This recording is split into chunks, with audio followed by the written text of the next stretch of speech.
The cold winter wind blew incessantly into the man's face, disturbing him without an end, just like what the troubles of his life did. The man fastened his coat and put his hands in his pockets. He walked quickly to the entrance of a cafe and entered. The warm air in the cafe made him relaxed a little. A well-dressed waiter came and asked politely, "Hello sir, how can I help you?" The man ran his hand through his hair to sweep the snow from his head. He whispered, "My friend is waiting for me here." "Is he a gentleman in a blue suit? Please follow me." The waiter led the man through several tables and brought him to a man in a blue suit. "Hey, Jack. Sorry, I'm late." "No, I came earlier. Have a seat. I've ordered a black coffee for you. I hope you like it." "Of course, I do. Thank you." The man took a sip of his coffee. The bitter taste with its mellow aroma refreshed the man's senses. The coffee was bitter, but not as bitter as his life. "Connor, I've heard your story, so what are your plans now?" The man named Connor slowly put down his coffee. He held the white porcelain cup in his cold hands, to warm his hand, or to buy some time to think. After a while, he said, "Nothing more than winning the case." "I've heard that the lawsuit is not going well." "Indeed, but I don't want to lose. If we're going to dissolve our partnership, then I need to get back what's rightfully mine. He has changed the financial statements, then there must be something wrong." "The case has started long ago. If there had been anything wrong, they would have found it." "I need some more time. I'll find it. He took advantage of my sympathy. I can't let him go away." "How much time do you need? How much money do you still have for the case? How much longer can you keep running around like this for the case? Life goes on, doesn't it?"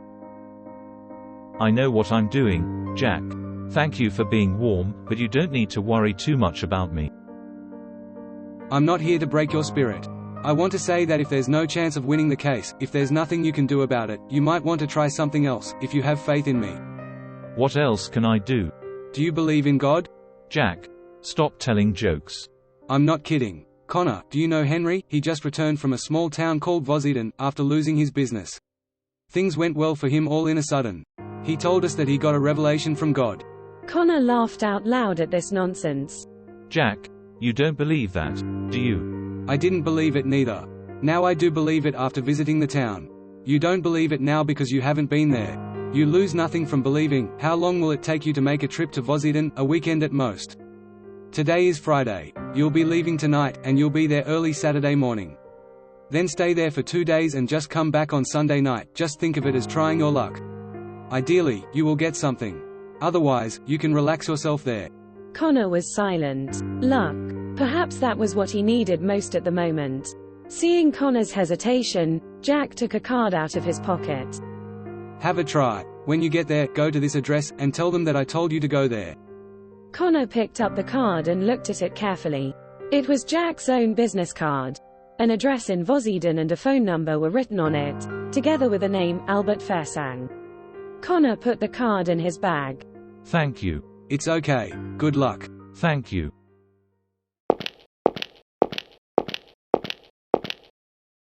Do that so-called prophet and revelation really exist? Should I really come? The Fersang mansion, right?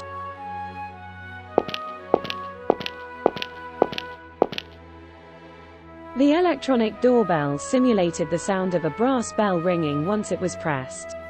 There was relief of lion, sword, and throne on the main door. The complicated and antique patterns seemed to imply the history of the family. The sunlight in winter brought peace to the world. Everything here, from the building to the garden, to the entrance, formed a classical vibe. It made people feel that they were walking away from the modern city. As no one answered the door immediately, Connor took out his card to double-check if he arrived at the right place or not. Suddenly, someone opened the door. "Good morning, sir. What can I do for you?" "Jack told me to come here. I've heard that I might get some help here." The maid saw the card in Connor's hand. She remained her inviting smile with a welcoming gesture. "Please come in. I will tell Mr. Fersang that we have an important guest." "Thank you." Connor sipped the hot black tea served by the maid. Knowing nothing about tea, he could only appreciate its rich aroma. He looked around in the parlor. There were a lot of artworks. There was a specimen of a bear head in the main hall. Everything here was showing off to Connor, making him feel that he didn't belong to there. It seems I really shouldn't have come. As Connor was regretting, a man in his 50s came. He looked like an old gentleman in his dark grey suit. Hello sir, you were introduced to me by Jack, correct? My name is Albert Fairsang. Please, call me Albert. How should I address you, sir? I am Connor Donce. Please call me Connor, Albert. Connor, since Jack told you to come, I suppose you know what are you doing here, right? I've heard that there is a prophet here who can deliver revelation to people.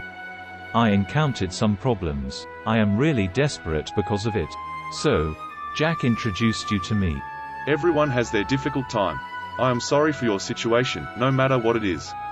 I hope from the bottom of my heart that you will receive your revelation here. However, I must tell you one thing. What is it? It is true that there was a prophet who could deliver revelations through a ceremony. However, our prophet Abel-Inessar died suddenly a month ago. What? Connor almost spilled his hot tea with his trembling hands.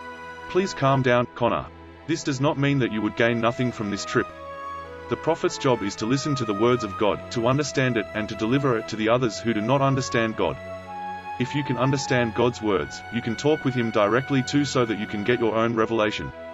I am not a wizard, nor am I an expert in witchcraft. It has nothing to do with knowledge of witchcraft. You are the only factor that determines the outcome. Albert gave Connor a friendly smile. He seemed to have confidence in Connor. If you are perceptive enough, you can do it. Connor was holding his cup of tea, frowning at it. He can see himself on the surface of the liquid, struggling and hesitating. Albert, on the other hand, looked calmly as if he had anticipated Connor's hesitation. I can understand your worries. You may be wondering if the ceremony will work or not, or if there will be any side effect. I can assure you that. Albert slightly leaned forward and looked Connor straight into his eye. In fact, there were some people who came here before you. They also talked with God directly and got their revelations. They all left with satisfaction. You can also leave the town like them, if you give it a try. You did say you were desperate, didn't you? Why not giving it a try? It would be much better than going home without gaining anything, wouldn't it? What do I need to do? The ceremony is very simple. To perform the ceremony, you will need to enter a room alone. Then put on a blindfold and follow my instructions. I will then tell you what to do next through the microphone in the room. Okay, understood. The ceremony will be held at midnight, so please come back to the mansion by 11 o'clock at night. I will then explain to you the details of the ceremony. Until then, you can stay here, or take a walk around the town. I will prepare a room for you so you can stay here whenever you want. Connor pressed his lips together and nodded vigorously. Thank you very much, Albert. How can I ever thank you?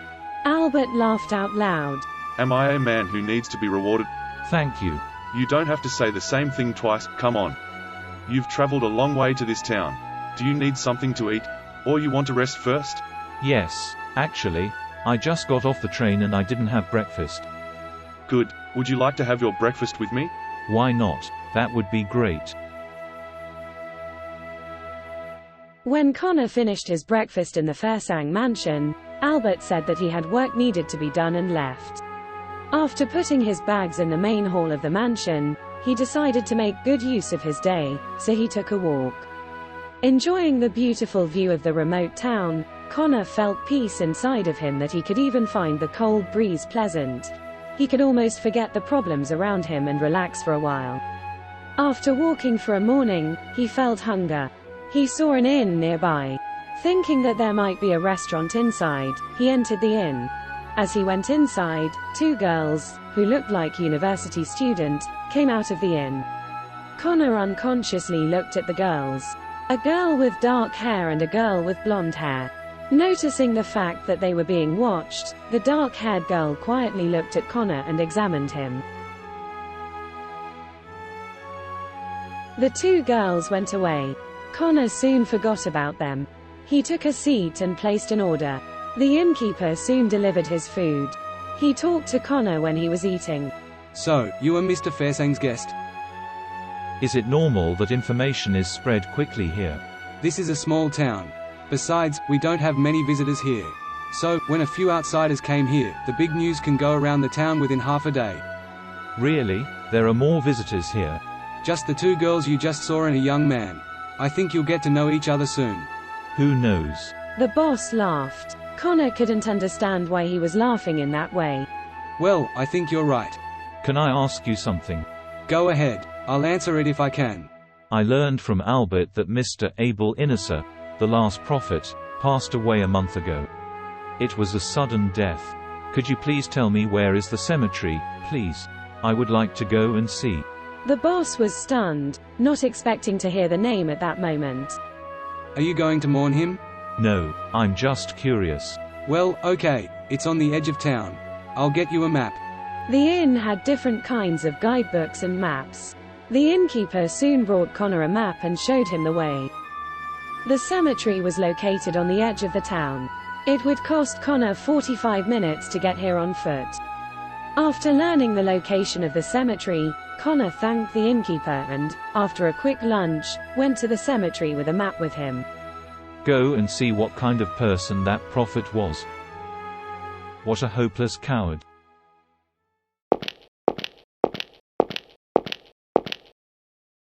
The wind seemed to be unusually strong here. The cemetery seemed particularly desolate with the vibe of winter. Connor entered the cemetery with his hands in his pocket. He asked the gravekeeper where Abel's grave was. Area 3, the second row. Thank you. I didn't expect you here. Are you a friend of his sister? No, I just want to see him. Strange. Be careful. Mr. Fairsang's guest. Connor soon arrived at Area 3. He could see a woman dressed in black with a ponytail standing in front of a grave. As he got closer, behind the woman, he could hear her sobbing and see the words on the tombstone. Abel Inisser. When the woman heard someone at her back, she immediately turned around, stepping back. She looked at Connor with hostility. Did you come to Abel after hearing his name? Yes, miss. As soon as the woman heard Connor's answer, she rushed up to him and pushed him down. Losing his balance, Connor fell. Feeling dizzy, he heard the voice of that woman questioning. It's been a month since his death. Why can't you leave him alone? Why can't you leave us alone? Miss, I'm not. If you want to deal with that so-called God, then go serve him yourself. Why are you using us as a shield?